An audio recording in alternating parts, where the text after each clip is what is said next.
What's up, guys? Welcome into Good Morning Lambeau. My name is Clayton. You can check us out on Packernet.com. Find me on Twitter at Packers_access. You can email us, PackersTotalAccess@gmail.com. You can text us 865-658-5824. Join alongside Jacob in Wisconsin on the Minnesota border. We got Tim live in Green Bay here to talk some Green Bay Packers, get you guys set for the Bears game coming up. We're still kind of diving into this Minnesota game, understanding what happened, why did it happen. We're going to hit on the Patreon group. We've kind of neglected that. I want to apologize to everybody in that group. I know we haven't hit on it in a couple of days, and we're going to hang out with you guys and gals here in the chat. But before we get started, let's give a quick shout out to the good folks over at Ticket King, the official ticket provider of Packer Fan Total Access Live. They've been Wisconsin-based since 1992, specializing in Packers tickets. They're Wisconsin's largest ticket source with offices next to Lambeau and in Milwaukee. Just click on the link in the video description. That'll send you to their website, theticketking.com. You can register as a customer. Go ahead and start shopping for your Packers tickets. Again, that's Ticket King, the official ticket provider of Packer Fan Total Access Live. All right, gents, let's jump into it, man. We got a lot to cover here this morning. I know the chat's already filling up. Trying to get this thing fixed here where we can actually get Tim's face on the screen. There it is. All right, I think we got it now. Bang. How we doing this morning, guys? Anything? Good morning. Pretty much sums it up right there, Tim. Good morning, Lambeau. You get a high-quality content here. You know what I mean? Everybody get a sip real quick. Just saying. Now, is anything on the forefront of anyone's mind? I always want to lead the show off with that because I know sometimes we get ready to start a show. It's like, I want to talk about this. We get halfway through and we don't get a chance to hit on it. Anything you guys got? CJN, yeah. I see Tim is doing well. Thanks. Thanks, brother. Appreciate it. I'm good to go. I mean, I kind of, it is really odd to see a certain segment of the Packer fandom that just they refuse to be happy. There's just nothing ever that's going to make them happy. But I think we're going to keep it positive today. I think that we have a lot to look at here and, be hopeful going forward. I personally still think that this team is set up to be in the driver's seat heading into the playoffs. And, playoffs. I'm talking playoffs, baby. We're in there. So I'm excited about it, and let's get going. Playoffs? Thank you, Jim. Definitely, Coach Moore. All right, man. Let's jump into the Patreon group here and understand, guys, these are a couple days old. So this is probably during the game, after the game. Probably going to see some emotion in here. We can give everybody grace. We're all emotional fans. I got a text from somebody. Let me read this real quick. And I want to set the record straight. We got on the Ticket King talk and text line here. Got a text message. If I can find it. Let me get my dinosaur phone opened up here. Said, hey, Clayton, how do you stay so calm during these losses? LOL. But seriously, thank you guys for being a calm voice while others like ESP. Oh, I shouldn't have said it. Like another, like someone else are trying to charge up their listeners to text them with rage. Keep up the great work. So he's like, basically what he's saying, if I'm reading it correct, and I could be wrong, and that was, who was that? Paul. So what Paul, I think, is saying there is, you get some of these shows and it's like they'll build up on their opener after a loss, 30 minutes of just complain, get the fans charged up. And it's like, now text us. How do you feel about this game? It's like, here's the direction we want to go. Let's piss everybody off. Now, give us your best rant, essentially, right? And listen, I want to say this. I'm not calm during the game either. I get frustrated, right? I get aggravated. I was texting with these guys during the game, and I try not to do that this week. I was texting. You guys seen it right off the bat. It's like, boy, don't like how this second drive is going, and it was all self-inflicted wounds. It felt like that's always tough. So I don't want this to come across like we're always these positive people, right? Everybody gets frustrated with the game, no doubt. But Randy Cleavers in the Patreon group said, are we just not that good, or is it a bad game plan? And I'm sure he was talking about the start of the game, right? You got to kind of look what happened. Why did it happen? Again, the opening drive, you fumble the football. Kind of a freak play. Nothing you can do about that. What you can control, though, is do not overreact. I'm talking about as a coaching staff, as a team. You don't go out there and think, oh, crap, what are we going to do now? And I feel like we did overreact a little bit. That's just me. All of a sudden, it was like Josh Jacobs didn't get the ball. It was 3 straight passes on the next drive. I don't know if that was punishing him. And you guys are probably well aware of this too. There are some coaching staffs, and I'm not saying LaFleur did this. Maybe Jacobs was on the field and they just chose not to give him the ball. I don't know. But some coaching staffs, if you fumble, you sit out the next drive. And I hate that. I just hate it. It's like I'd nobody. rather go right back to him. Yeah. I'd rather let him carry it again. Right. And nobody feels worse about that fumble than that guy. John Madden was really good at this. He talked about when he coached, he said some coaches scream and yell and everything. He's like, that guy drops a pass. Nobody feels worse on the field than the dude drop the pass. Me jumping down his throat's not going to help him there, right? It's you got to pick him up. Hey, shrug it off. Remember Aaron Jones? One of the reasons we love Aaron Jones so much. I think it was Dontavion Wicks' rookie year dropped that pass. What Jones do? Caught him with his head down, picked his head right up. Yep. We got you, dude. Let's go. Let's pick each other up. So yeah, that's always a tough thing there when the game gets started that way, and then obviously on the second drive, pass, punt. It's like, okay, from that point forward, you kind of felt like you were on your heels, even though you went on to lead after the first quarter 3-0. It still felt like, boy, you've really taken your offense out of rhythm. But King Tron with the super chat, thank you, buddy. Says, good morning, boys. If you each had to pick one position aside from quarterback to instantly upgrade to Hall of Fame play quality for the playoffs, corner, what would it be? Yeah, I was 100% going to say corner, Tim. So you got to say corner? Is that right? That's me, yeah. Give me Hall of Fame caliber Aaron Donald or Reggie White or Warren Sapp. One of these dudes right in the middle in that 3-tech. I'm talking about collapsing a double team block right into the quarterback, taking over the run defense. Because that is the smartest decision. Clayton with the which one would it be, Clay, though? Which single player on this current team would you designate would be a good 3-tech that if you had to pick that would be the best destroyer? There ain't one. There ain't one. That's the problem. Seriously. No, I think we've got good players. I think Kenny is a good player, and what he's being asked to do, you've really got to take the scheme into consideration. He's doing a lot of touch spying this year. He's occupying a double team, right? And they had him in what I've seen on tape, it seems like the 1-tech more than the 3-tech. He's a good defensive lineman, don't get me wrong. Devontae Wyatt, I think some would say he's a great pass rusher. I think he's a very good pass rusher is where I stand, but he's not good against the run, right? Yeah. Carl Brooks has shown flashes, but the thing about Carl, he's finally breaking in with more snaps. I think Carl could potentially be that guy, but we've also got to understand that he's got physical limitations. That's the reason he fell so far in the draft. It doesn't mean he can't work himself into being an all-time great, right? I love that dude. He's awesome. TJ Slayton, one of those guys that I think he's an underrated pass rusher, right? You see a big body, you think he's just a run stuffer, but he can actually rush the quarterback better than most people think.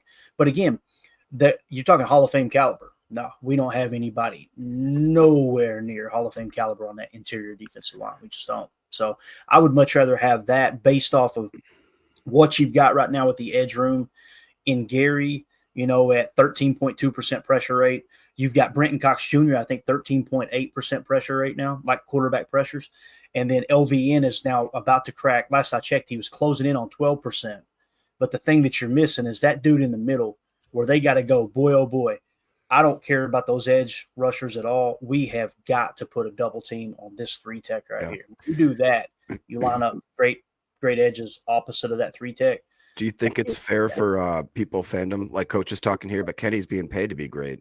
He is. And it's why last season when going into the year, you guys heard me. Let him play out that contract, see what he does, let him test free agency. I love Kenny. Kenny's a leader. Kenny's a great dude. You talk about an overachiever, man, what the hand that guy was dealt as a human being.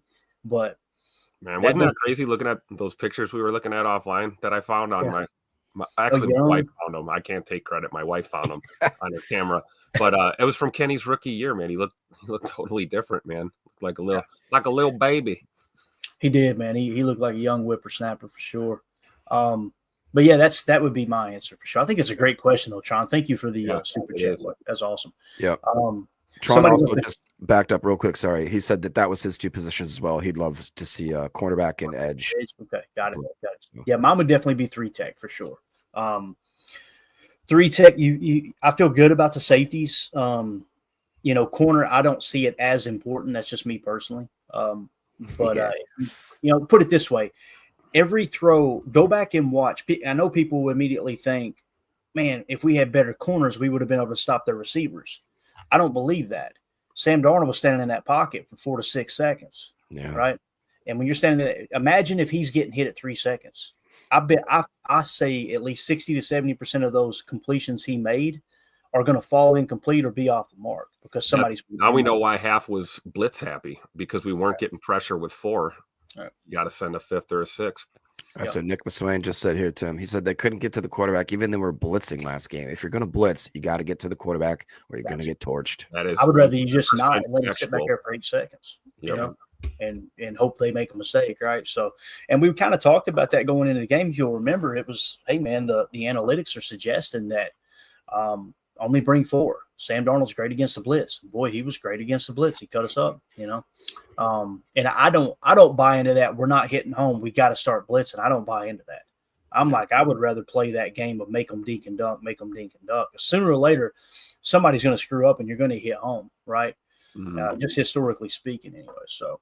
I don't know who we pissed off in here, but they deleted their message. It's probably somebody with a typo. But next message.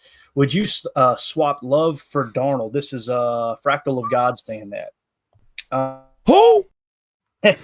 Listen, let me be real for a minute. I would not. But if you can guarantee me we're going to get the Sam Darnold that's played this year from here on out, hell yeah, I would.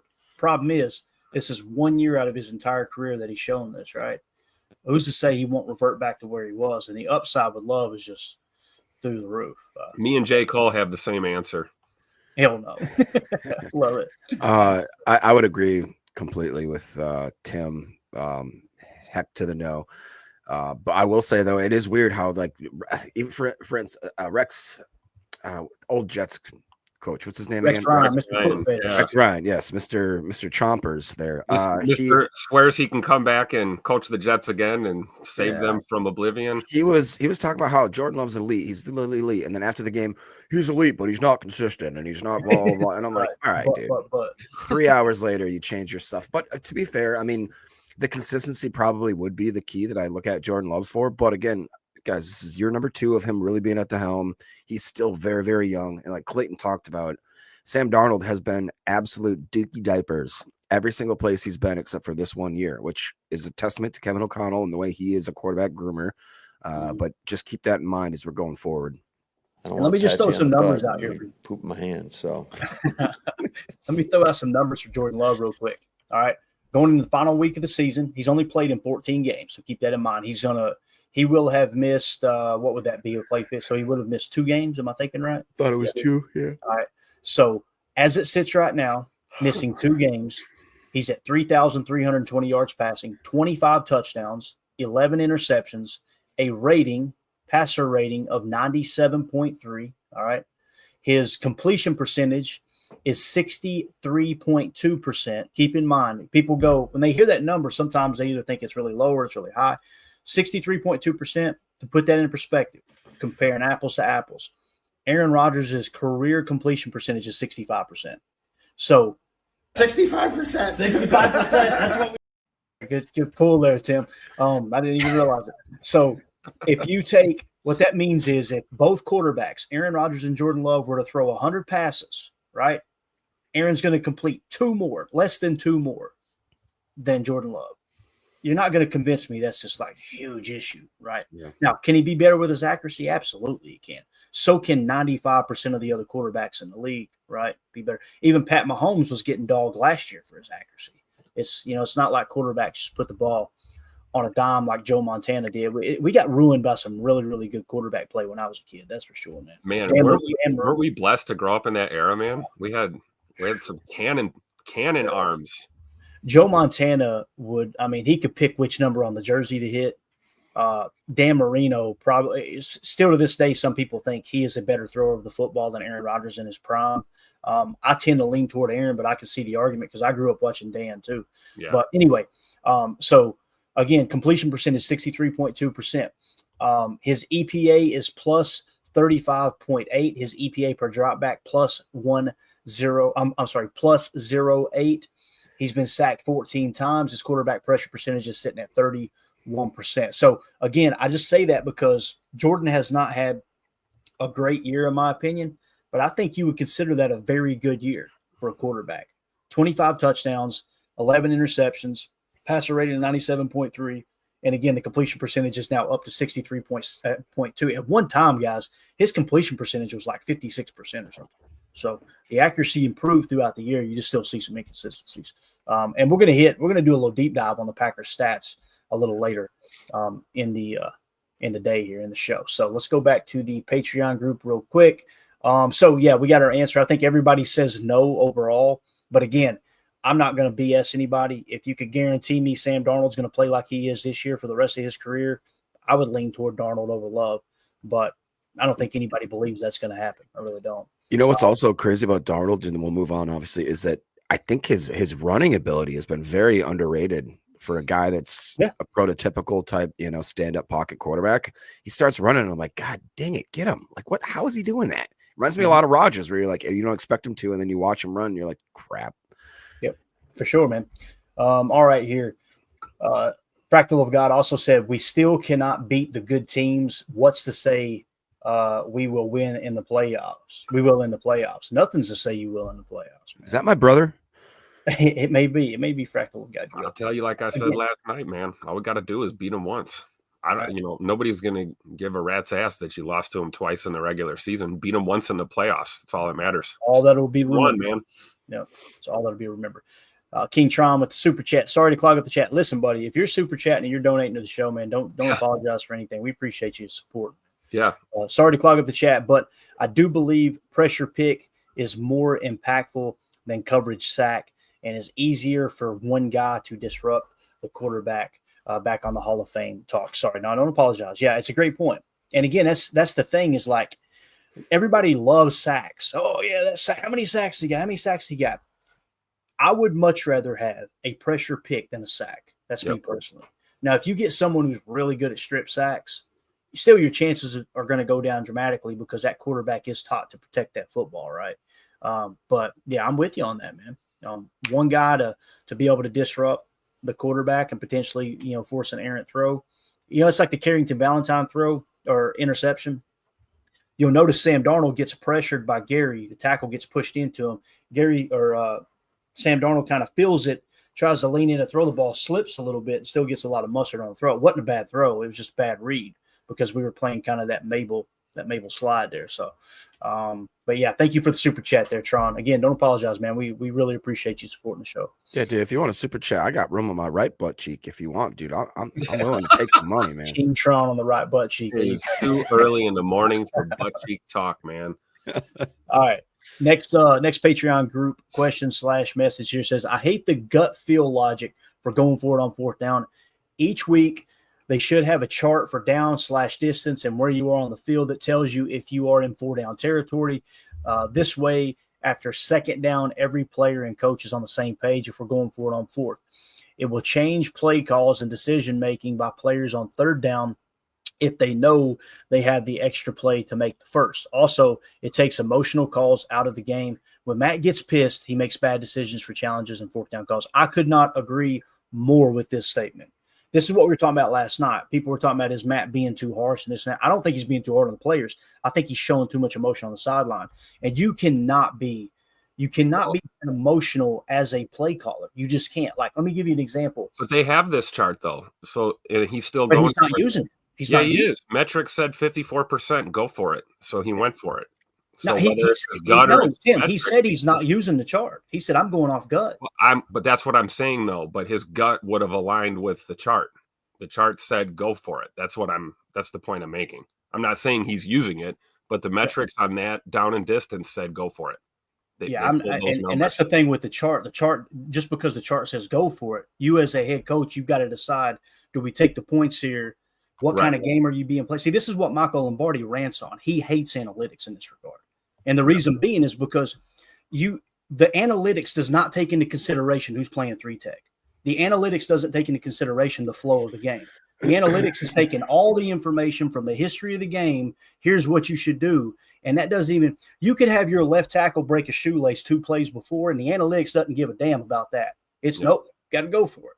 That's that game, the way it started and the way it was flowing, it felt like this is going to come down to the freaking wire. Oh, yeah. It is. Yeah. And don't get it twisted. I agree. I think we should have kicked the field goal 100%. But that – and, the other problem too is Matt coming out and saying that. It's just a gut. You're gonna catch strays for that. Like this is why people hated Bill Belichick, but it's why Bill Belichick's the GOAT. Is these type of questions you get up? I don't know. We're on to Cincinnati. Yep. Don't show that emotion. And the point I was going to make too with the emotion on the sideline is if you go back and watch the Patriots beat the Seahawks in that Super Bowl, they're rushing their team onto the field. The Seahawks are, and every coach, if you go watch that NFL Films documentary on it, every coach on Bill Belichick's ear in his headset was going, "Coach, what do you want to do here? What do you want to do here? You want to call a timeout? You want to call a timeout?" And Bill's just standing there looking across the sideline, and they go, "Bill, what do you mean?" And this was his reaction in the moment that the Super Bowl, the entire season, everything you worked your ass off for was on the line. He went, "No, we're good." And the reason he did that was he was emotions in check, looking at their sideline, going, "Boy, they're scrambling over there. If I call a timeout, it gives them a chance to reset." No. And his coaches are going, "Coach, what are we doing here? What are we doing here? What are we doing here?" Right? You know what I mean? You got to have that general at the helm that's going to keep the emotions in check. Again, I'm the biggest Matt LaFleur stan. You guys know this. I track his. Every morning I wake up, I look to see if that winning percentage changed any, whether we played a game or not. I am that Matt LaFleur stan. But if you were to say, here's a critique, to me, that's what it is. You got to be the dude. If you're controlling the ship and that storm hits, everybody's got to be able to look to you and go, "That's the calmest man in the room." You know.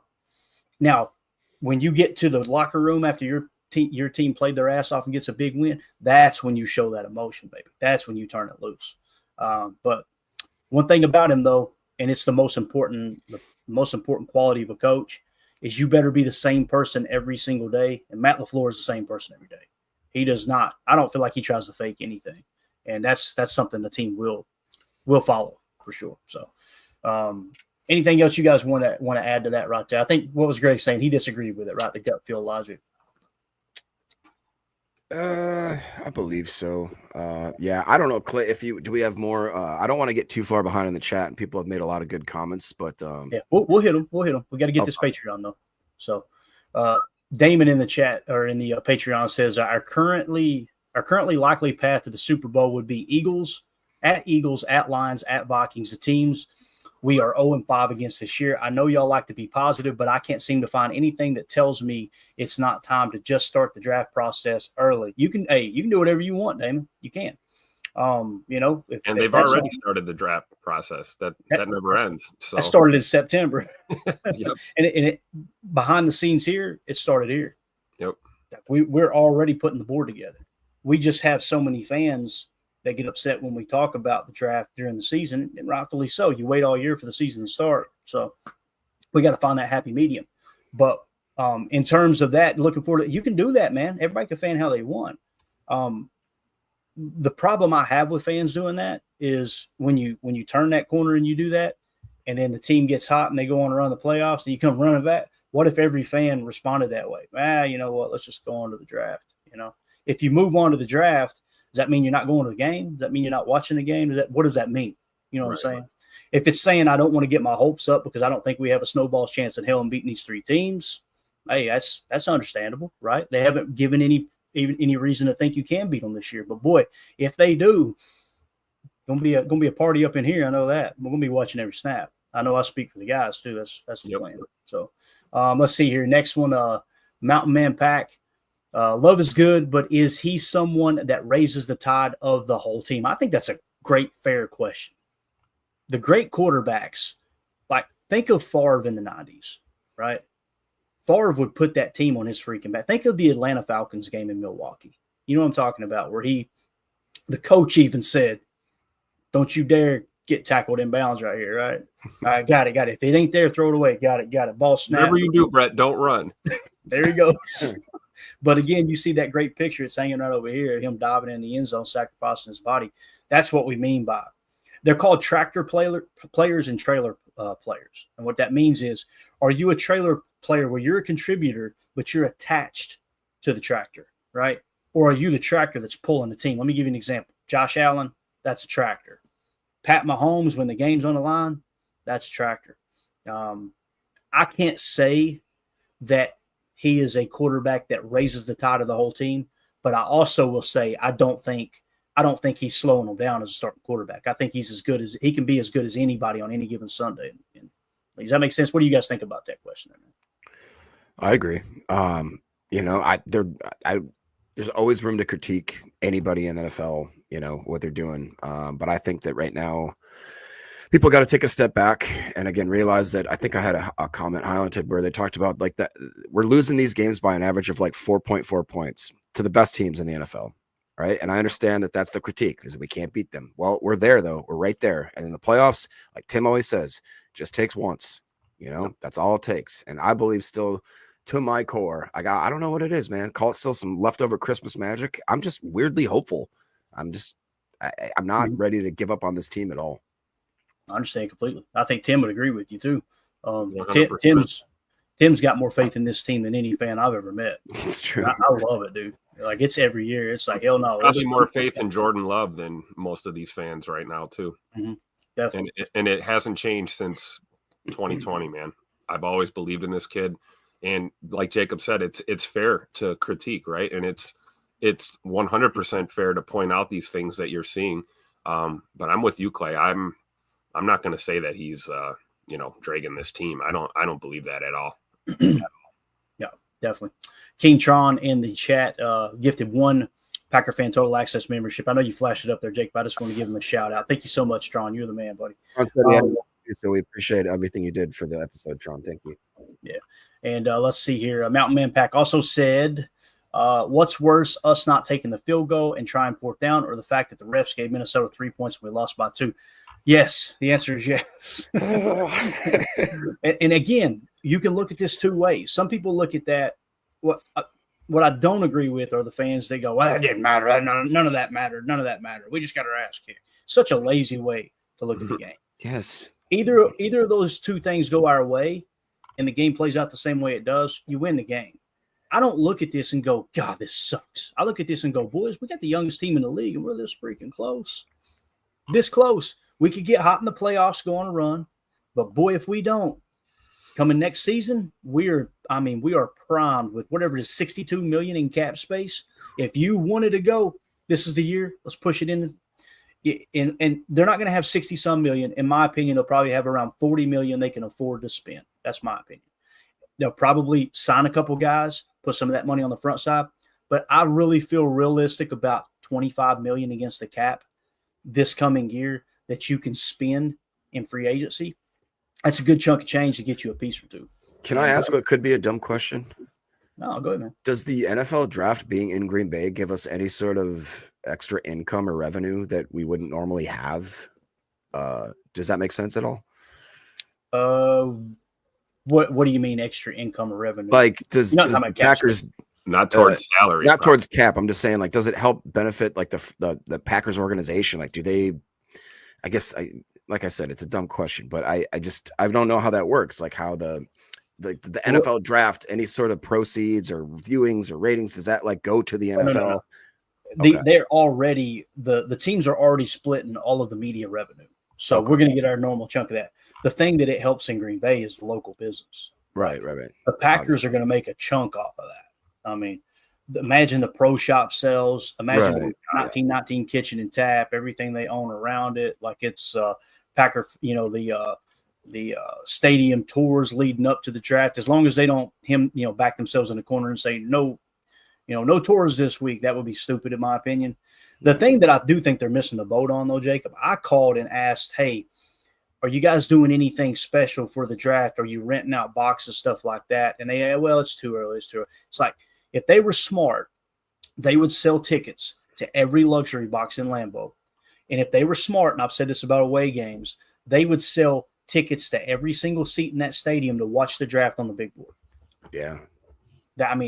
Concessions, everything, but I don't think they're going to go. I guess that's what I was trying to say is like, yeah, we could fill up that stadium if they made it available.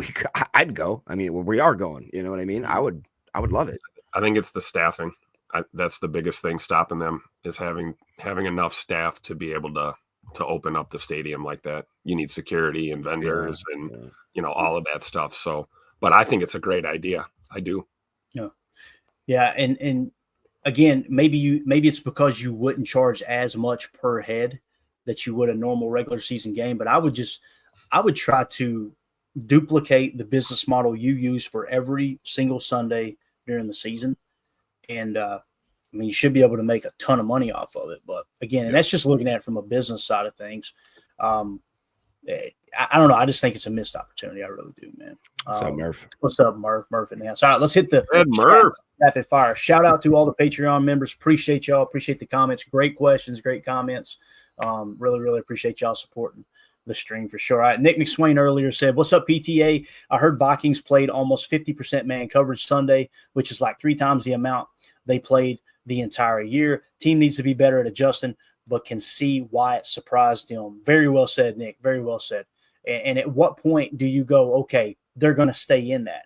You know, if the analytics suggest they run man coverage 20% of the time, and they, you know, halfway through the first quarter or all the way through the first quarter, they've called it 80% of the time, you're probably thinking they're going to come out of it. They're going to come out of it. They're going to come out of it. So as soon as you switch to beating man coverage and they go to zone, now you're playing right into their hand. It's a much more difficult decision than just, oh, they're in man, let's switch it up, right? That's where you've got to have man beaters and zone beaters in every concept. And that was, like I was saying, my biggest knock was watching the game was like, I did not like the route combinations. I did not like the passing concepts we were using on any given down. It didn't feel like it gave Jordan an answer to question every play. Nick McSwain said, also kind of funny the past few weeks, everyone has been praising the team, but they have a bad game, and now the team sucks. Snip, snap, snip, snap. You know what that means. You can tell these people complaining never played a team sport. It's very well said, Nick. There's really nothing much for me to add to that. I'll let you guys have the floor on that. It's so true. When the team's playing great, everything's great. But boy, oh boy, when you lose one game, all of a sudden everything I just said is kind of what Aaron Rodgers used to say. Aaron Rodgers used to get on the coaches and he'd say, listen, if our preparation is good enough when we win a game, then it's got to be good enough when we lose a game. You can't just all of a sudden pop up because we lost a game and go, what are we doing? Hey, this team sucks. I was like, hold up now. You said it was good enough during the week leading into the week. What he's saying is, let's not set a bar on how much we prepare, but let's keep our emotions in check too. You know, so go ahead.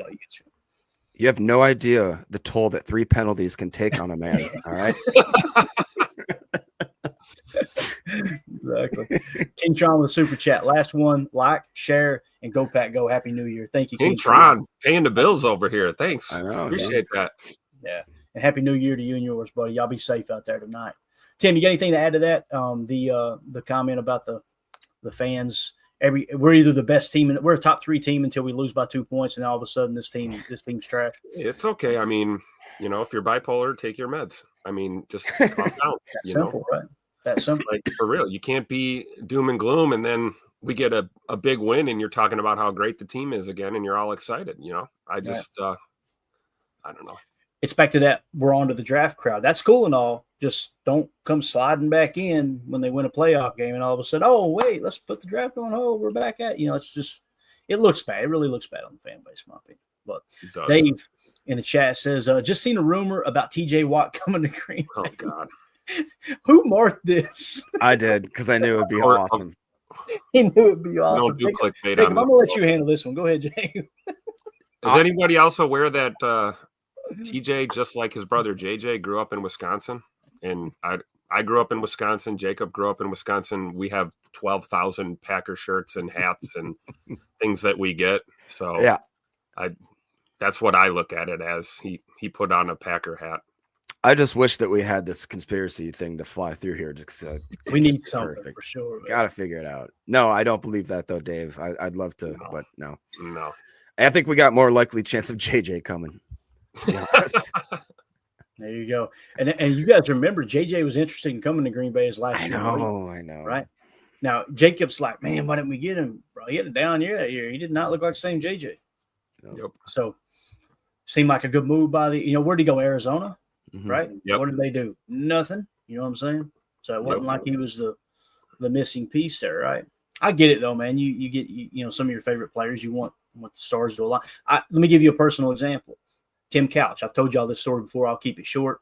This was right around 04, I think, 03, 04 when the Packers signed him. I grew up in Kentucky. He won, he was Heisman candidate in Kentucky, goes on to be the number 1 pick in Cleveland. He's like this. He's just one county over in Leslie County from where I grew up. It's like we heard the stories one county over. This kid, oh, my God, he's going to change the face of Kentucky football. He signed with Kentucky, and he did. Played great. So he goes to the Browns, gets his ass kicked for 5, 6, whatever years it was behind that horrible offensive line like every Browns quarterback does. The Packers picked him up off the scrap heap and signed him. And I was so excited because Favre, at that point, Favre was like, how many years has Favre got left? I told my brother. My brother hated him because my brother got to meet him, and he said he's an arrogant ass, right?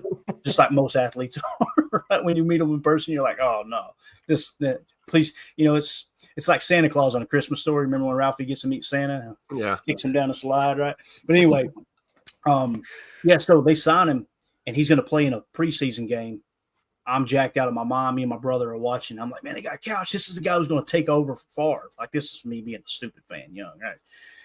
He drops back, 3-step drop, throws a 7-yard out route and bounced it to the receiver.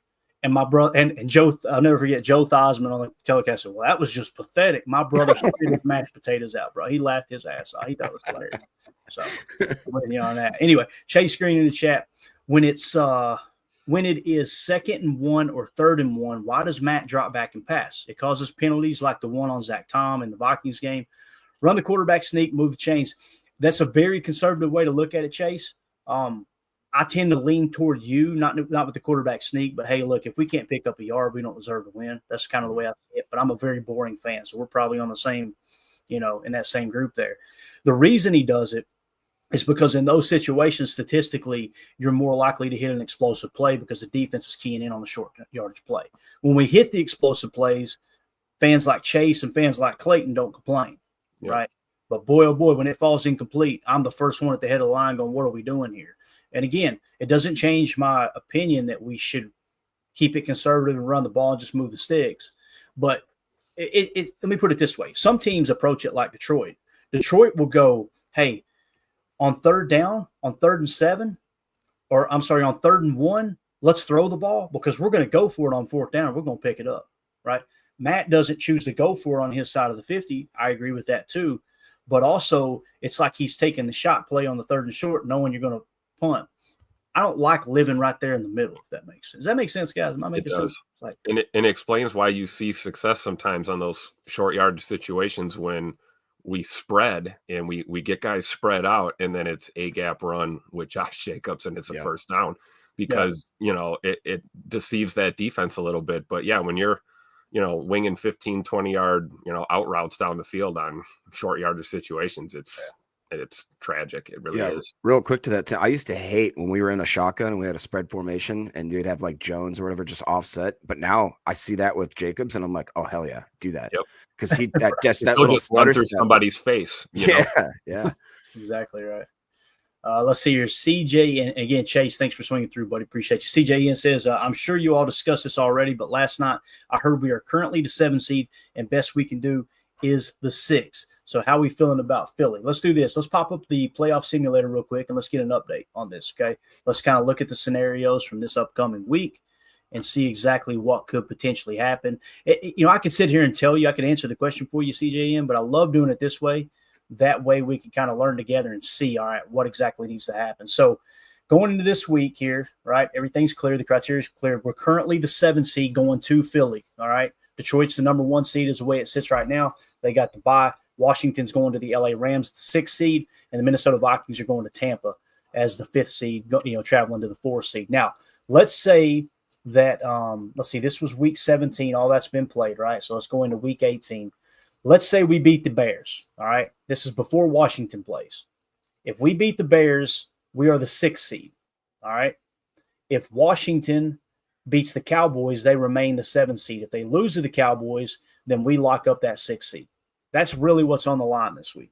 So you're going to need Washington to get beat by the Cowboys. Washington's got a lot to play for if they feel it's necessary to, hey, let's put our starters out there to make sure we secure the 6th seed, then they're going to be looking to play their best ball. Here's what I will say, though.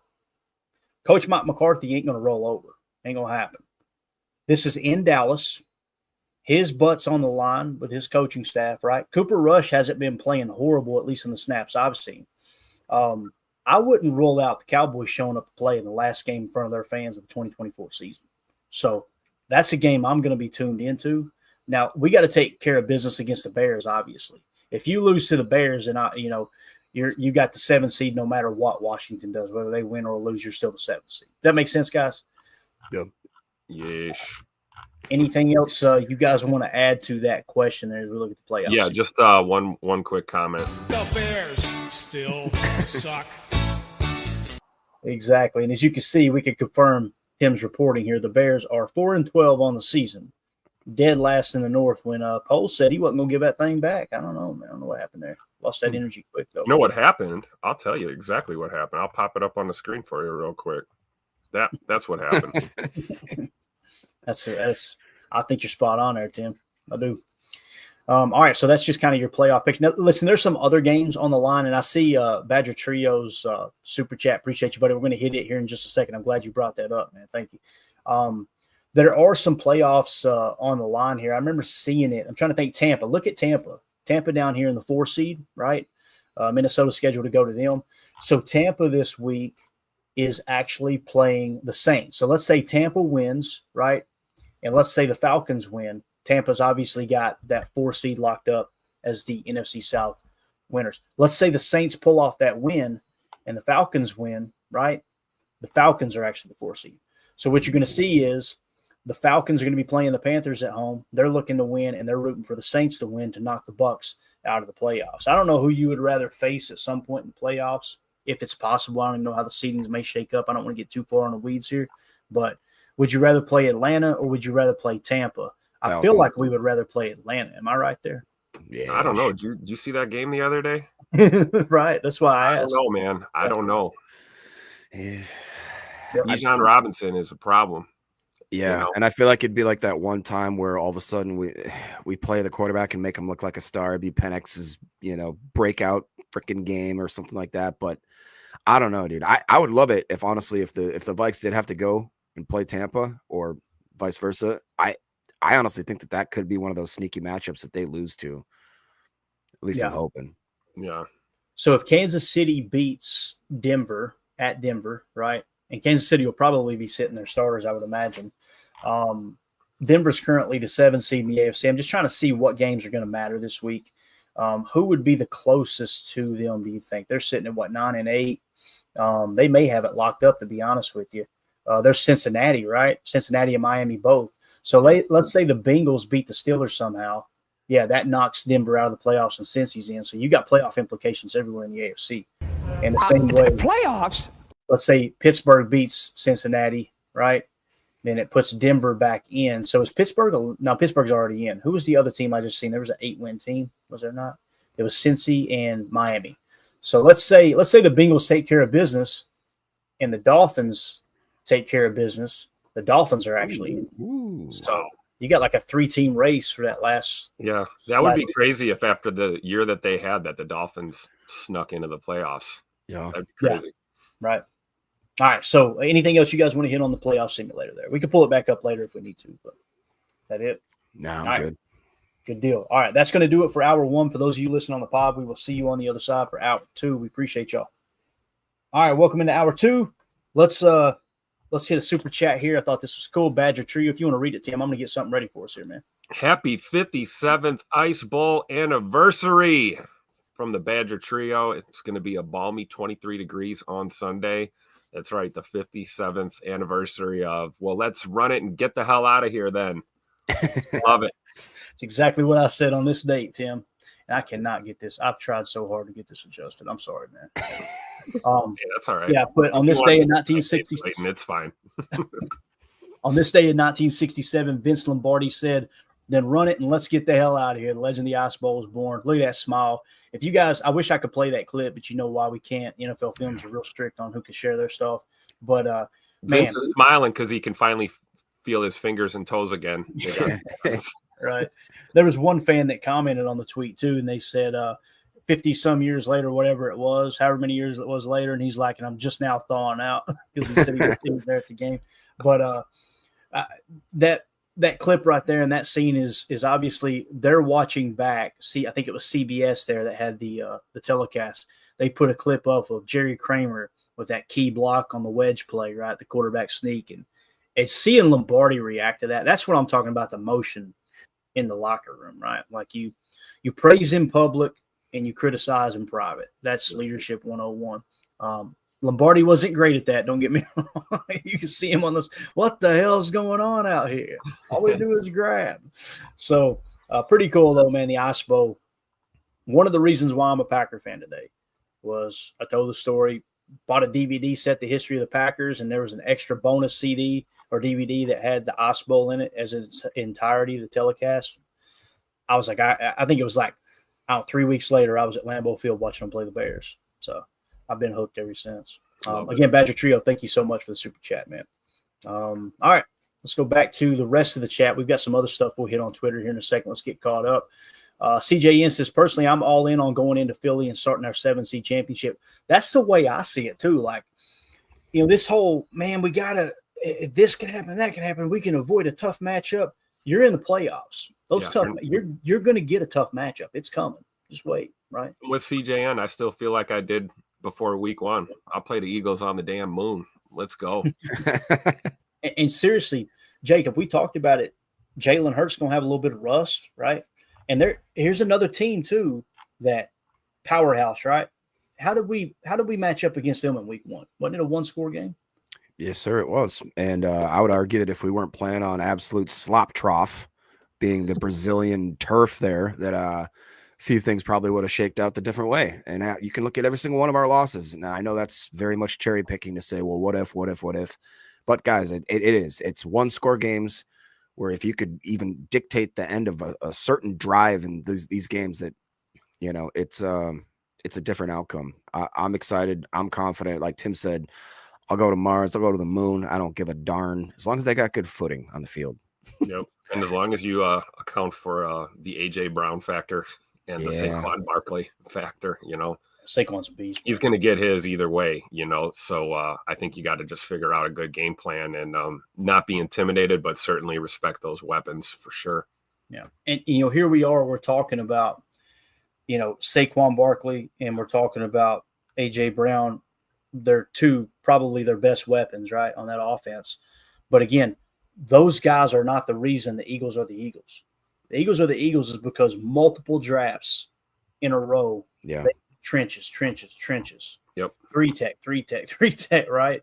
And I'm telling you, that's how you build a solid contender. Both also, that pair of rookie cornerbacks is playing pretty darn well for what they've been asked to do. Quignon and Cooper DeJean. Yeah. You're right, though, Clayton. Both lines, their O-line, too. Yeah. I mean, they had a Hall of Fame center retire, and they haven't missed a beat at all.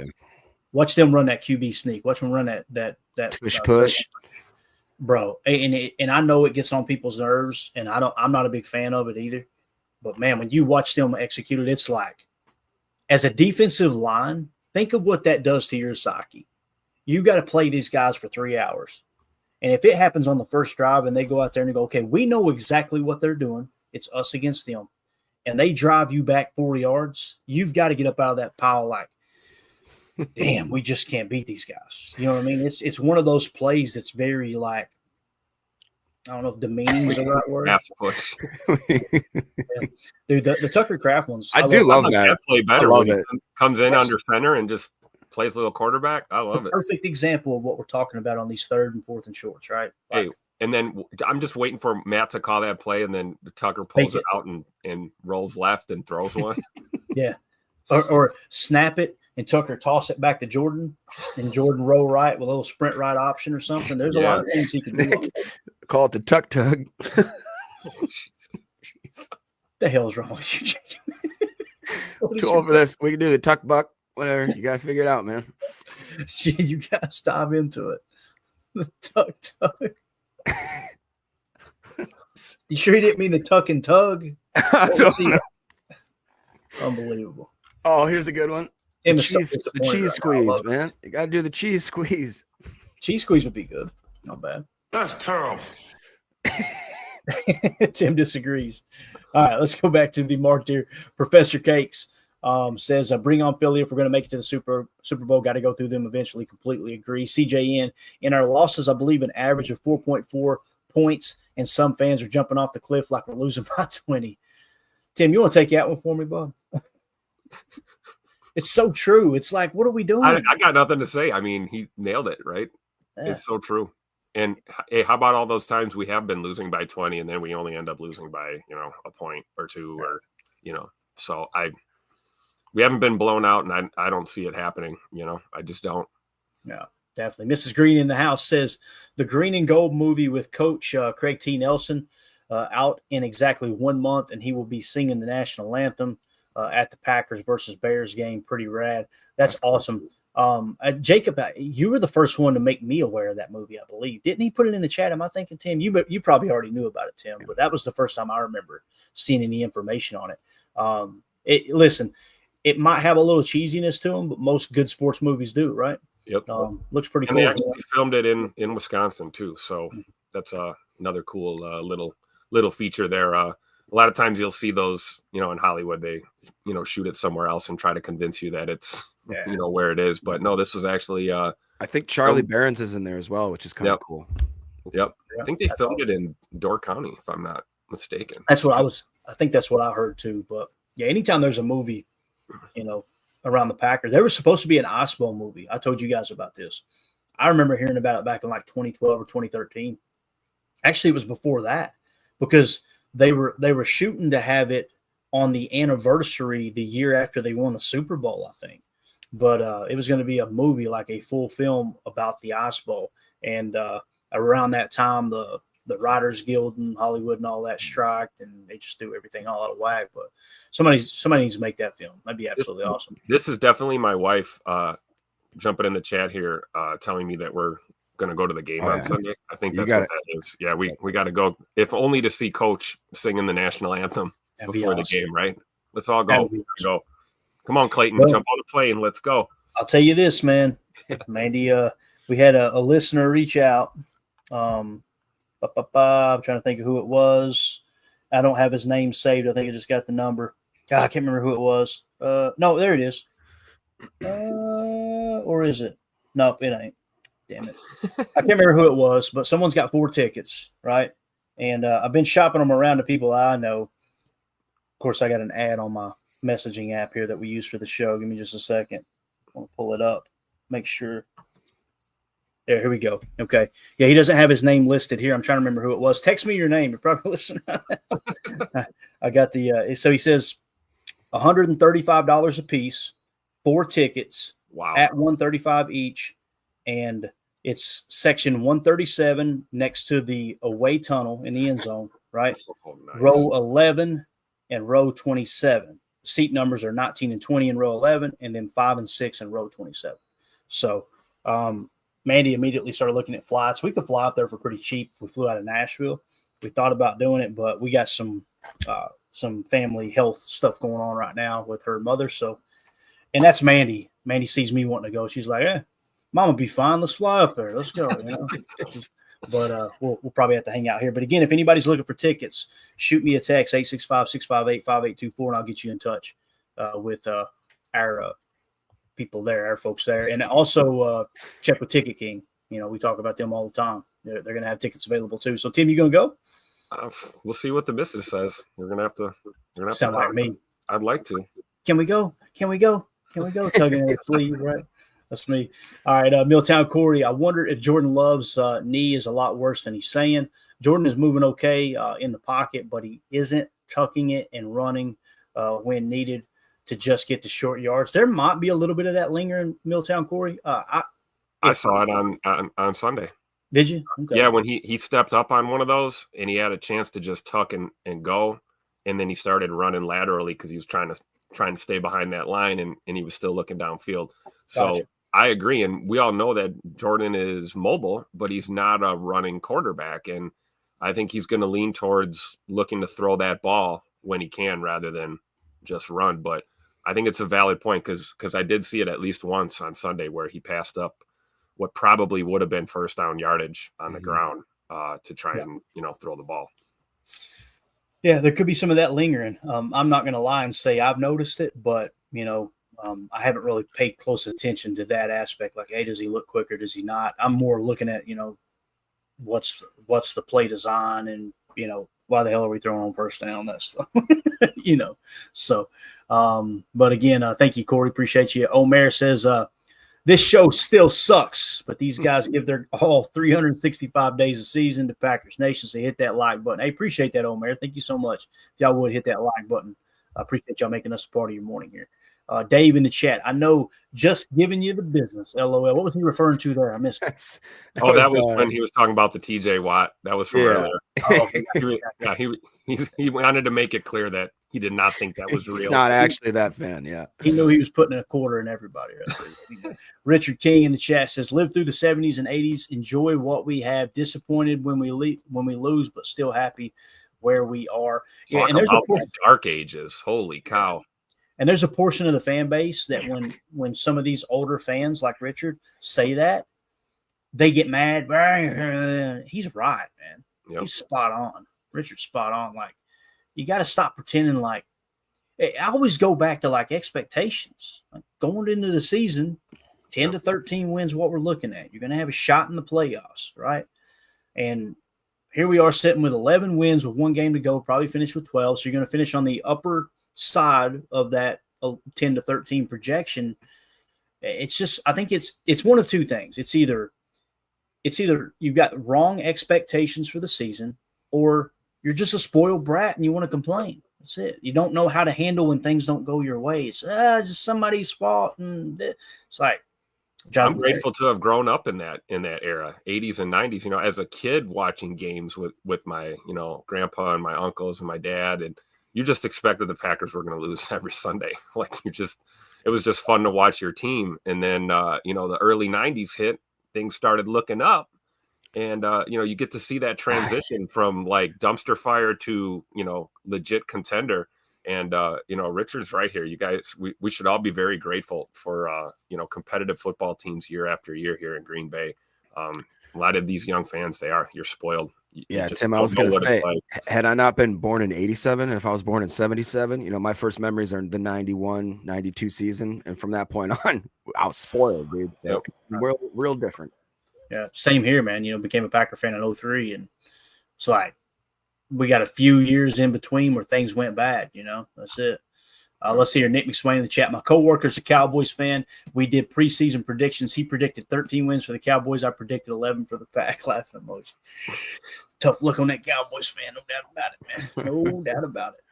Andy Monday says, I wouldn't mind going up big on Sunday with Jordan Love and then see Malik in the second half. That would be fun, wouldn't it? Get a little very fun. Yeah, I agree. Put a 30 burger on the board in the first half, and enjoy the rest of the game.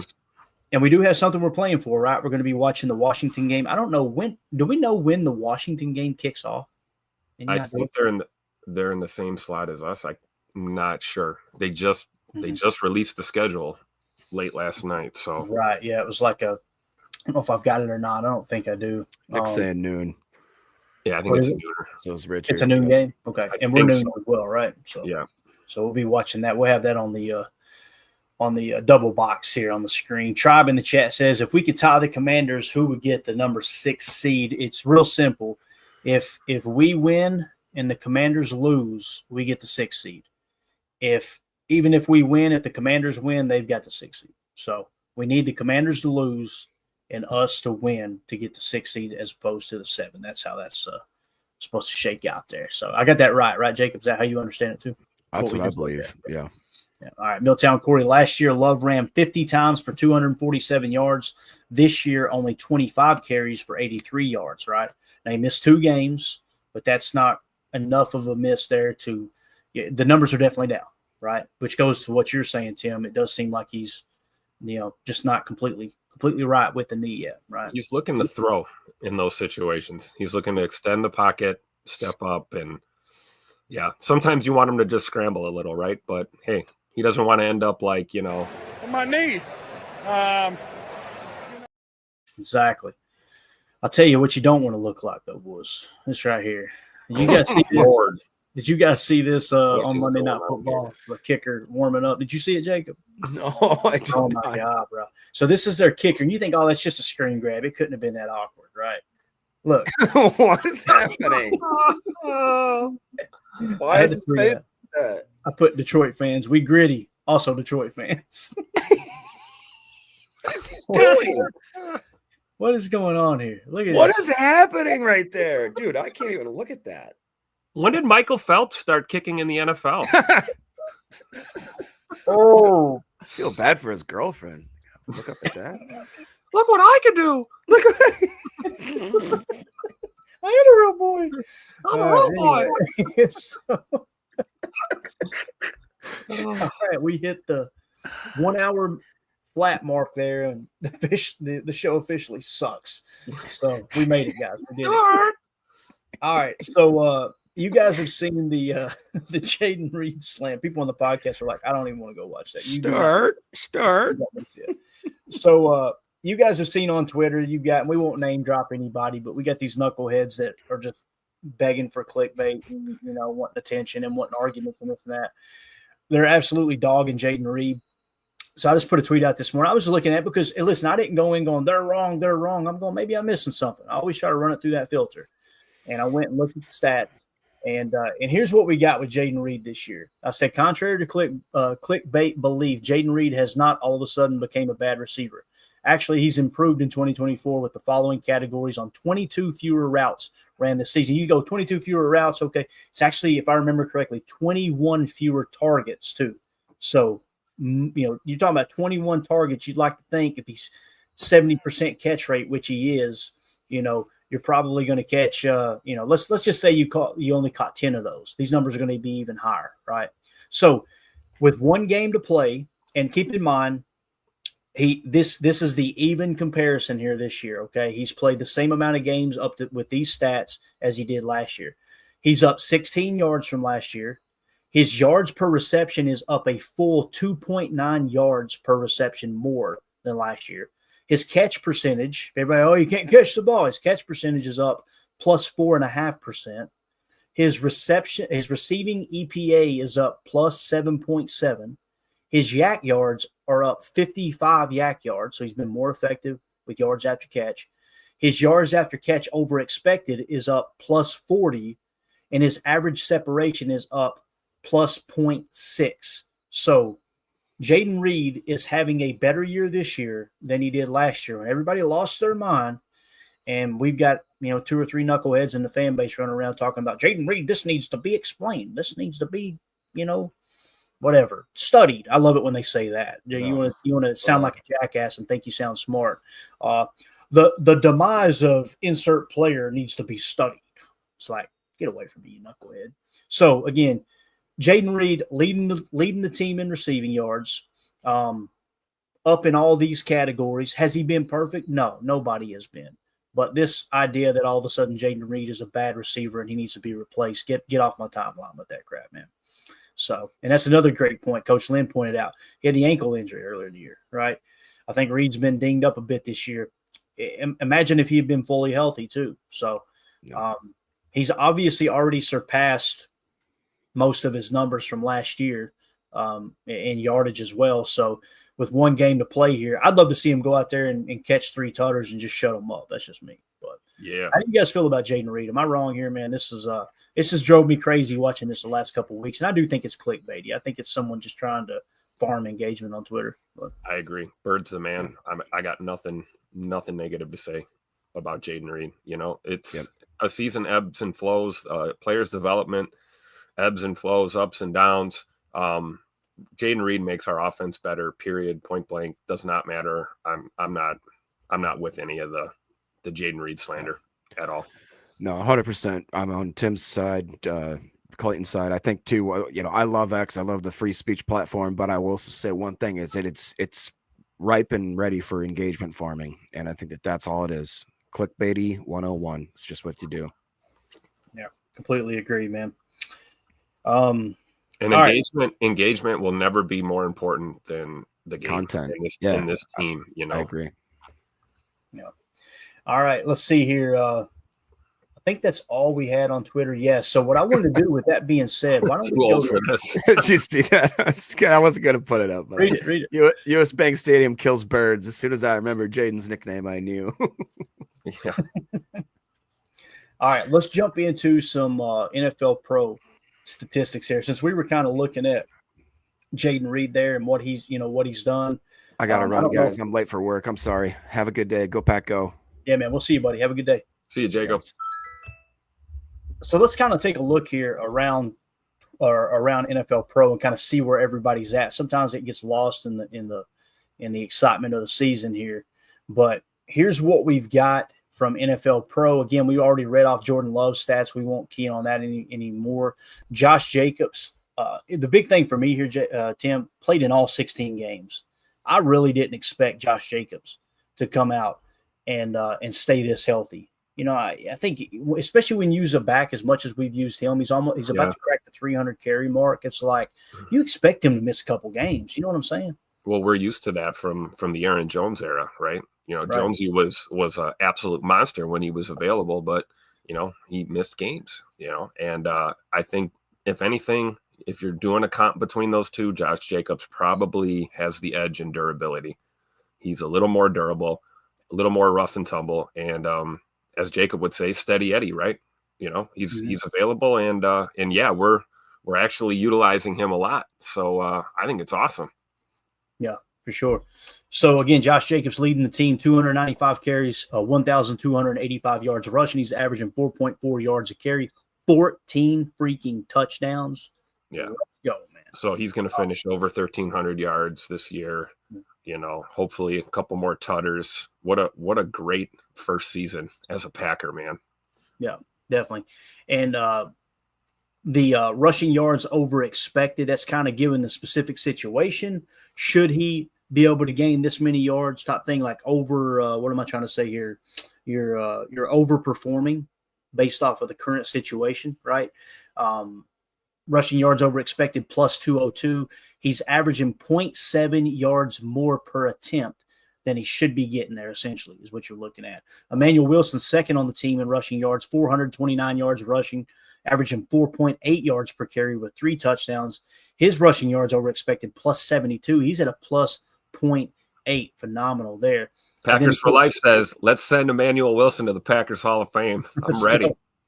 I'm just so glad he's going to be here next year, man. I'm just telling you, that's a nice little insurance policy for sure. And, we were talking about Jaden Reed and how some fans were trying to make it sound as if he's just, not the same player he was last year. He's also third on the team in rushing with 160 yards rushing. He's averaging 9.4 yards per carry when he's been given the ball there on those jet sweeps or out of the pony package. He's also got a rushing touchdown, and his rushing yards over expected per attempt plus 2.5. So lighten it up there. And Chris Brooks averaging 4.4 yards a carry, same yards per carry as Josh Jacobs. So Chris Brooks as your third string running back there, just as successful as your starting running back on a yards per carry basis. Pretty damn cool. And then, of course, Christian Watson, we'll mention him. He's only had 4 attempts this year, averaging 5.8 yards per attempt. But look at his rushing yards over expected per attempt. He actually leads the team at a plus 4.7. So he's definitely made the most out of his opportunities. I love that, Clayton. Not to cut you off, sorry. But I love that about Scoop, that we're not using him a ton on those like jet sweeps and stuff, but we pepper it in. And when we do, it can be explosive. I feel like we were using him too much in that fashion the past couple seasons, and it's like, let him just be a receiver and stretch the field when he's out there. But yeah, every once in a while, mix up that, that jet motion and give him the ball, let him do a little end around or whatever we have him on as the flyer. I think Scoot's big enough, fast enough, strong enough to handle it, but I prefer to see him, stretching the field as a receiver. Yeah, same, man. Same. All right, so and then Tucker Kraft, of course, he's averaging 2 yards a carry. It looks like now we're up to 3 of those sneaks that he ran this year. So I love that play. Absolutely love it, man. QB2, Tucker Kraft. That's right. All right, let's move on to receiving. We already talked about Jaden Reed. Let's see who else has kind of performed here on the team. Pretty cool. Again, Jaden Reed leading the team with 809 yards receiving. We talked about his pretty handily there, so we'll move along to Tucker Kraft. Tucker Kraft, Tim, the second highest leading receiver on the Packers this year at 671 yards, and he's only been targeted 63 times. Pretty wild. 7 touchdowns. So Tucker Kraft leads the team in receiving touchdowns this year. And yards per reception, 14.6. His catch percentage is at 73%. 0.3%. Love to see that. His receiving EPA is a plus 34.3, as well as average separation is 4.5 yards of separation. Tucker Kraft having a hell of a year here, man. And again, just like Josh Jacobs, healthy for all 16 games at the tight end position, man. That says a lot about somebody. He sets the tone in that tight end room, right? I mean, Definitely. Tucker is a warrior, literally a warrior, and it inspires better tight end play from his teammates too. You see Ben Sims playing really well this year. Even Fitzpatrick has been effective, and I can't wait to see what Musgrave does now that he's kind of back in the fold and they're getting him more reps. But Tucker's a leader and an absolute dog, man, and availability is everything. You're right. Really didn't miss a lot of time this year. Yeah, sure. Christian Watson missed 2 games this year, still finished with 620 yards receiving. Again, we got another game to go, right? I got you. The thing that's down here with Christian is those 2 touchdowns, right? Yeah. And now some people look at that and they go, oh, boy, what happened? What happened? The thing I noticed, especially in the first half of the season, one of the reasons we got off to such a slow start last year was we were trying to force the ball to Christian Watson. How many times did we see Jordan Love throw an interception in the end zone because, we were trying to force the ball to Christian Watson into double coverage. So I don't necessarily look at that like, oh my gosh, what's going on there as it is. I think that's got a lot to do with it. He's drawing some of the attention away from Jaden Reed early on in the year. And Jordan Love was doing a good job just checking it down. And Malik Willis too in the 2 games that he played, or 3 games, however many it was. So Romeo Doubs sitting at 601 receiving yards with 4 touchdowns on the year. Pretty cool there. And again, Christian Watson, the big thing, let me go back to Christian Watson. The big thing that sticks out to me, though, is his catch percentage at 55.8%. But keep in mind, Christian Watson, it seems like, I could be wrong, but it seems like he's getting a lot more deep shots than other receivers. Obviously, that's going to be a lower success rate than, someone like Jaden Reed on a spot play, a slant, something like that, right? So absolutely. And it makes sense, though, right? If you're going to throw one deep and you got coverage, you want to go to your big, tall guy rather than your short, fast guy. Yeah. And if people say, oh, Clayton, you're making excuses for him, look at the catch rate over expected, plus 7% for Christian Watson. Matter of fact, he's only second behind, let's see here, at 0.7% of our stars. If we did qualifiers, he would be leading, meaning, a certain amount of targets.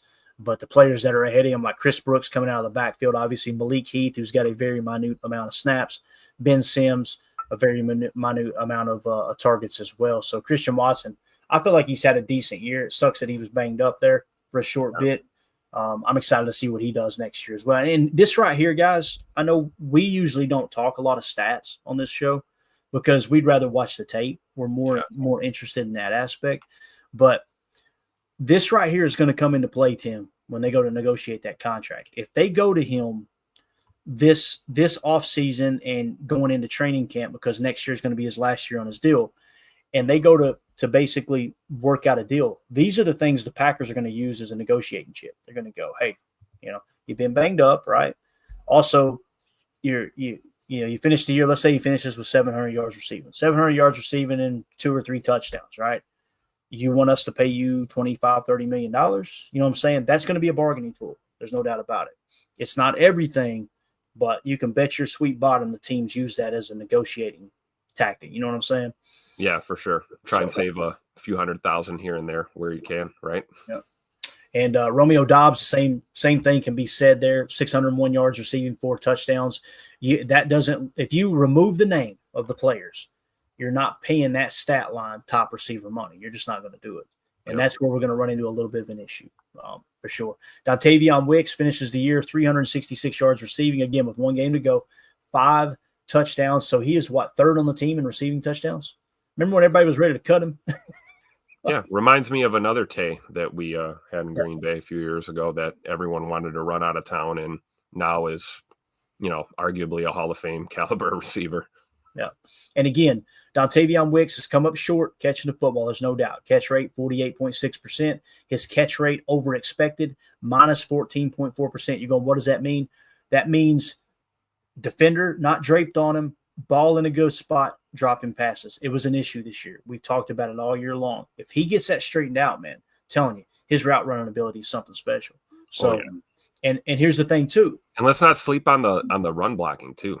Tay Wicks has really stepped up as a blocker in some of these run fits. Yeah. So if you're going to, here's the problem with Romeo Doubs. If you choose to not re-sign Romeo Doubs, I'm of the opinion, and I could be wrong, that Dontavion Wicks would look to take over the boundary X position. I'm basing that just strictly off the information of when Dobbs missed that time with the concussion and the suspension, they really like to put Dontavion Wicks in the boundary X into Dobbs' spot. And if he's going to take over that role, if Dobbs does not return, boy, you have got to be a lot more sure-handed to that. And that's where I think fans would really miss Romeo is, boy, he's made some – those – He's the contested catch king for sure. He is, yeah. If you gave Christian Watson Romeo Dobbs' ability with contested catches, you would have a top 3 receiver. You would have Justin Jefferson 2.0. That's what you would have. With a lot more height, right? Yep. It's kind of the same thing with Romeo Dobbs. Imagine you take Romeo Dobbs as he is right now and give him Christian Watson's size and speed.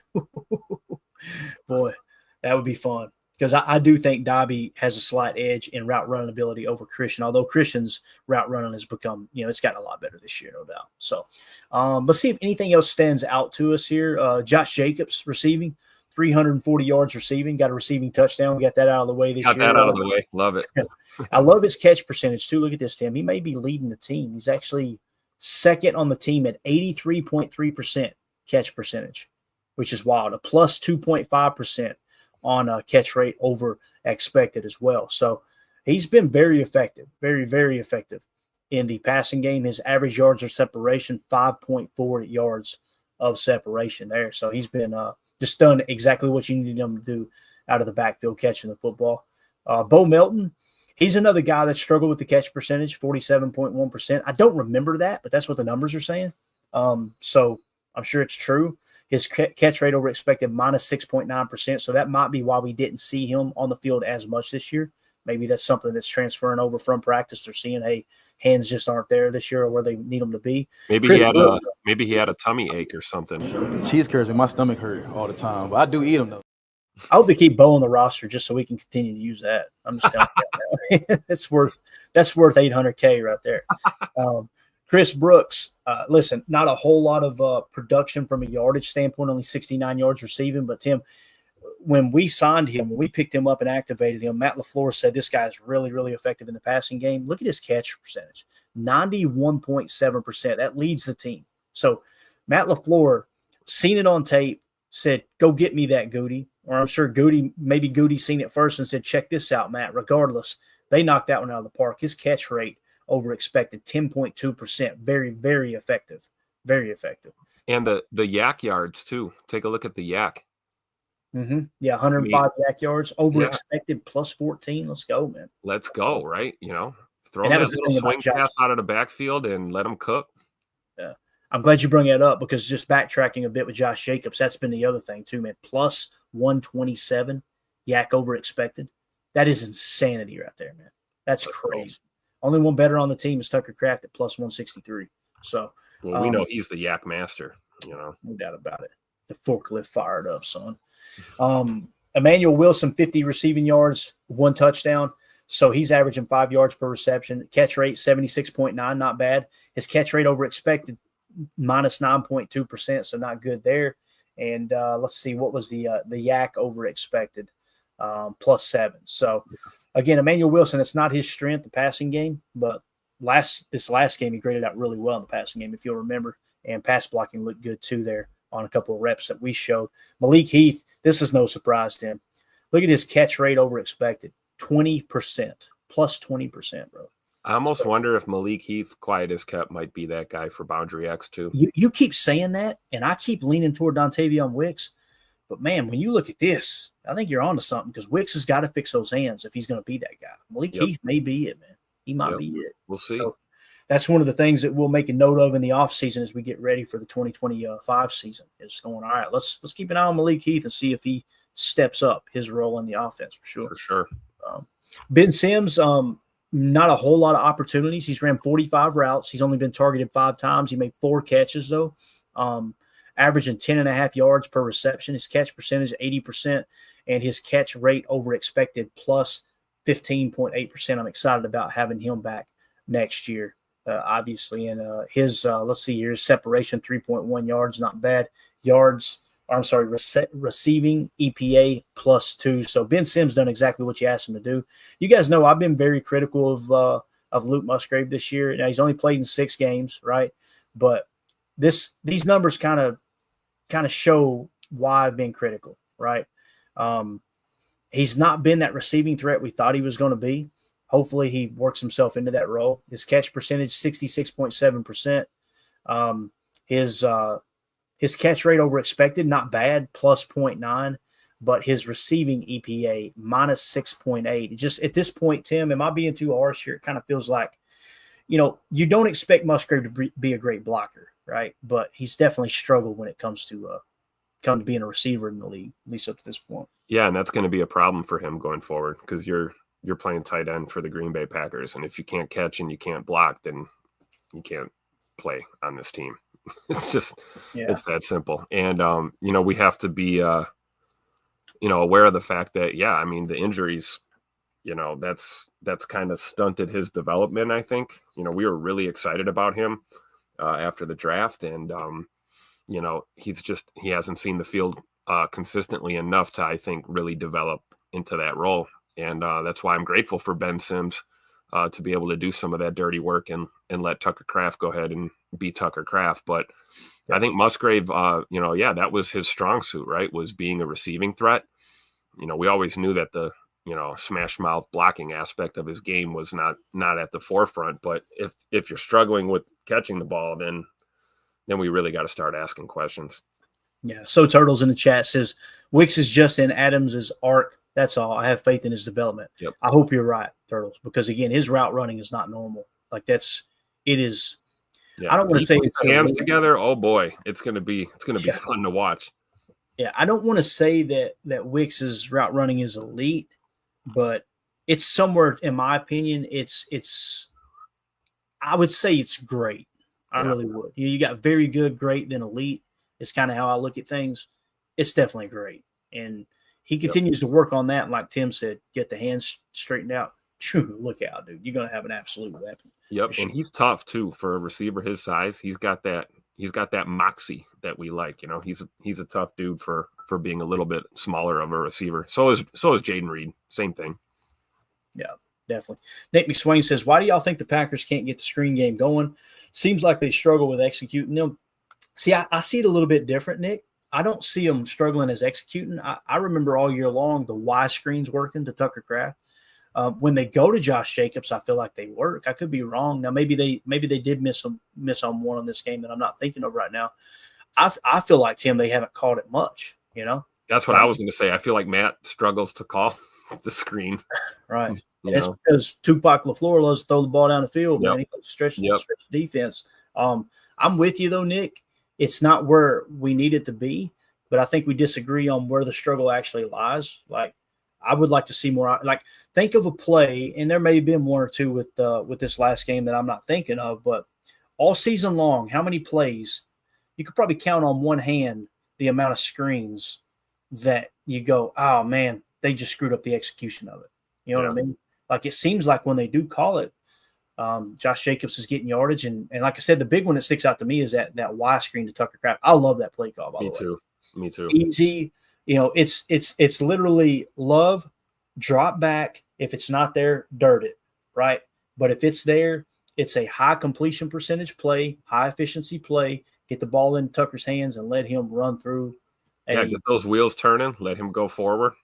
We just talked about Chris Brooks too. Chris Brooks is another guy you can use in that screen game, and he can be effective. Yeah, definitely. Nick said, I've noticed the past few games they haven't worked. Maybe it's just because they're so effective when teams use it against us. I could see that kind of swaying your opinion a little bit. You know what I mean? When another team's hitting us, it's like, why can't we do it like that? I completely relate to that for sure. Yeah, Randy says, love that Tucker screen. It's been money this year. There's no doubt about it, man. I want to say he's gotten a couple touchdowns off of it, if I remember right. Yep. So, and there's not a linebacker or DB in the league that wants to see Tucker Kraft running at their face. No, with Zach Tom and Sean Ryan out in front of him. Yeah, right? yeah. Let's go, man. All right. We're over on time. Let's go ahead and get out of here, Tim. Appreciate everybody hanging out with us. This was a lot of fun. Like I said, just wanted to kind of look at some of the statistics going into this game. And not that this game doesn't matter. Obviously, it does. There's playoff implications still on the line if Washington were to somehow lose to Dallas. But it's kind of like up to this point, before you go into the Chicago game, where are we sitting? And the thing that provoked it was obviously the Jaden Reed slander on Twitter. I'm like, I must be missing something here. I got to go look at this, and dove into it. I'm like, no, we're not missing anything. Yes, he's dropped a few passes. There's no doubt about it. But I want to say that's the big difference, was like 5 more drops this year than last year. But more yardage, more just about everything across the board. So, and obviously still effective in the running game too. So, all right, Tim, you got anything else, man? No, that's it, man. Happy New Year's Eve. Absolutely. I see everybody in the chat thanking us. No, thank you guys. Seriously, this is always fun getting in here and talking football with you. I want to hit this one real quick. Patrick says, I'm a disabled veteran and can't afford to be a member, but I love you guys. Don't miss a single episode. Patrick, let me tell you, buddy, you're not the only one that's not a member, and I want everyone to hear my voice right now. If you're not a member on YouTube, if you're not a member in Patreon, that does not make you less of a supporter of this show of anyone else. The reason we created the Patreon group was because I had a bunch of people reaching out going, man, I don't want this show to go away. I want to support you guys. And why you don't want the show to go away is beyond me, but we're glad that you feel that way. But people like Patrick and others, listen, first of all, thank you for your service. And, obviously that's first and foremost way more important than anything sports related. Anyone who's served in the military that's hearing my voice right now, the only reason we have the freedom to do what we're doing right now is because of the men and women like you, and we can't thank you enough. It means the world to us. It's hard to not get emotional talking about that stuff. I lost my brother this year, and he was a veteran. My grandfather was a veteran in World War II, and it's not just about family. I got friends dealing with PTSD who served in Iraq, served in Afghanistan.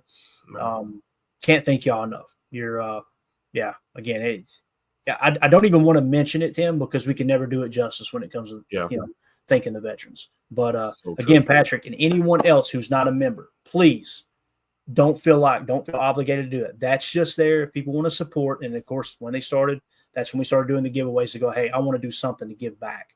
Which I'm glad you brought that up, because we are looking for John Smith. All right, John Smith was the winner of our autographed Dorsey Levens jersey. Bucks Rays Bolts is an account that was in here a few weeks ago. For whatever reason, he's supporting the channel. Pretty cool. He was the second place winner. So if we don't hear from John Smith, it'll go to Bucks Rays Bolts. And if we don't hear from them, it goes to Andres, but it's ANDRA with the squiggly line above, a C that's circled, an SMX. All right. So, make sure you 3 reach out. Shoot me a text, okay? 865-658-5824. If we don't hear from John Smith, it'll go to Bucks Rays Bolts. If we don't hear from Bucks Rays Bolts, it'll go to the Andre Circle C, whatever. And if we don't hear from him, we'll probably just give it away again. We're going to have a real cool giveaway coming up soon, though. It's going to be awesome. That was donated by Trevor Anderson. We talked about it yesterday.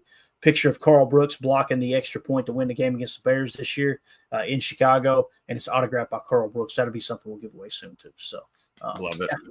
But again, thank you so much, Patrick. Please, you being in the chat and listening to the show is more than enough support. Okay, we appreciate you, buddy.